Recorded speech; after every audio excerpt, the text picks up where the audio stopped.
La neuromodulación consiste en aplicar corrientes a través de agujas de acupuntura para modular la sensación de dolor. ¿Cómo funciona?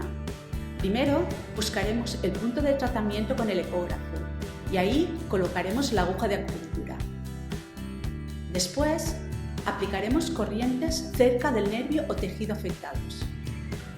¿Qué conseguimos con eso? Reducir el dolor y los síntomas.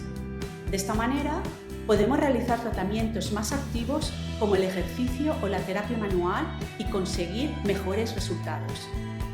Nos ayuda a tratar dolores musculares, lesiones de nervios periféricos, tendinopatías, atrofias musculares y otras patologías. La neuromodulación es también muy efectiva en casos de dolores que se cronifican y se resisten a irse. Es una técnica indolora que nos permite obtener muy buenos resultados.